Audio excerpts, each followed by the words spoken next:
የአባታችን የአቡነ ሀብተ ማርያም ታሪክ በአጭሩ። የተዋሕዶ ልጆች ይህን ቪዲዮ ሸር በማድረግ ለሚቻላችሁ ሰው በሙሉ አድርሱልኝ። አባታችን አቡነ ሀብተ ማርያም አባታቸው ፍሬ ብሩክ እናታቸው ዮስቲና የሚባሉ በሕገ እግዚአብሔር በሃይማኖት በምግባር ጸንተው የሚኖሩ ደጋግ ክርስቲያኖች የተገኙ አባት ናቸው። አባታችን አቡነ ሀብተ ማርያም ጽንሰታቸው ነሐሴ 26 ሲሆን ውልደታቸው ደግሞ ግንቦት 26፣ ዕረፍታቸው ደግሞ ኅዳር 11 ነው። አባታችን አቡነ ሀብተ ማርያም የትውልድ አገሩ የራኦይ የምትባል በስተምስራቅ ባለች ሀገር ውስጥ ሲሆን በዚያም ስሙ ፍሬ ብሩክ የሚባል አንድ ደግ ሰው ነበር። ይህም ከክብሯን ሰዎች ወገን የሆኑ ሰዎች እጅግ ሀብታም የነበረ ሲሆን በሕጋዊ ጋብቻ ያገቧት ብሩክት የሆነች ስሟ ዮስቲና የምትባል ሚስት ነበረችው።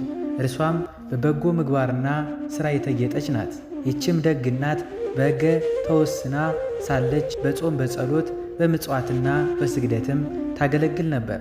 በኋላም ጌታችን በወንጌል ሰው ዓለሙን ቢያተርፍ ነፍሱን ካጠፋ ምን ይጠቅመዋል በማለት የተናገረውን አስባ ለምናኔ ሀብቷን ሁሉም ነገር ጥላ በቅርብ ወዳለ በረሃ ሄደች። በዚያም ወደሚገኘው አንድ ዋሻ ብትገባም ድንገት አንድ ደግ ባህታዊ አገኘች።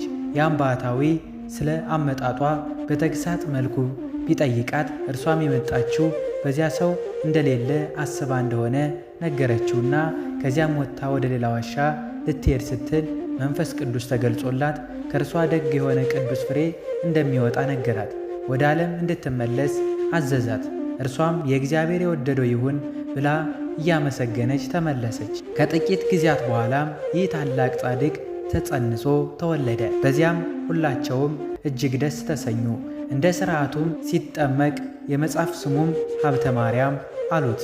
እርሱም በሕገ በሥርዓት እያደገ ሄደ። ወደ ቤተ ክርስቲያንም ሲወስዱት እግዚኦ መሐረነ ክርስቶስ የሚለውን ጸሎት ቢሰማ እጅጉኑ ወደዳት። እርሷም ይዞ ከቤቱ ሌሊቱን የሚጸልይና የሚጋደል ሆነ። በኋላም አባቱ የበጎች ጠባቂ አድረገው። በአንዲት ዕለትም በጎቹን እየጠበቀ ሳለ የበግ ጠባቂዎች ዛሬ ዝናብ ይዘንባልና እንግባ አላቸው። እነርሱም ምንም ደመና አለና ነው፣ ቀኑ ብርሃን ነው አሉት። ባልሰሙትም ጊዜ እርሱ በጎቹን ይዞ ወደ ቤት እንደገባ ኃይለኛ ዝናብ እና ነፋስ መብረቅም የቀላቀለ ዘነበ። በሌላ ጊዜም እንዲሁ አንድ እረኛ በጉልበት ከአባ ሀብተ ማርያም በትሩን ነጠቀው። መልስልኝ ብሎ በስመ እግዚአብሔር ቢለምነው እምቢ አለው። ኋላም በተተወው ጊዜ እግዚአብሔር ያን እረኛ በአየር ላይ ሰቅሎ አዋለው። እረኞቹም አባ ሀብተ ማርያምን በለመኑት ጊዜ እግዚአብሔር ነውና ስለ ስሙ ብሎ የቀጣው መሐሪው እርሱ ከወደደ ይማረው ሲል እረኛውን ተፈታና ወረደ። እረኛውም መጥቶ ከአባታችን እግር ስር ወደቀ። ከብዙ ዘመናትም በኋላ ስሟ አልአድባር ወደምትባል ገዳም ገብቶ ከአባ መልከ ጸዲቅ እጅ መነኮሰ። ታላቅ ተጋድሎም ይጋደል ጀመር። በባህር መካከልም በመቆም መዝሙረ ዳዊትን ይደግማል። ግንባሩም የባህሩን አሸዋ እስኪነካው 500 ጊዜ ይሰግዳል።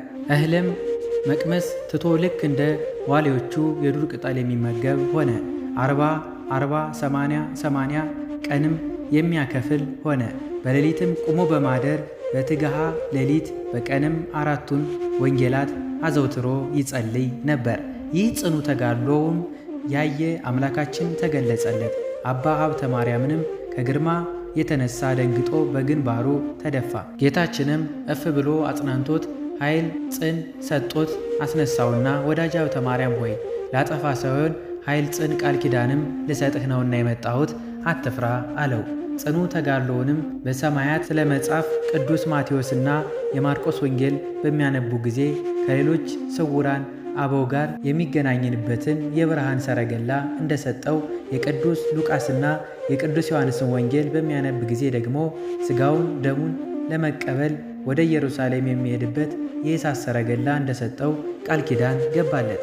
7 እጅግ የሚያስደንቁ አክሊላትንም አቀናጀው።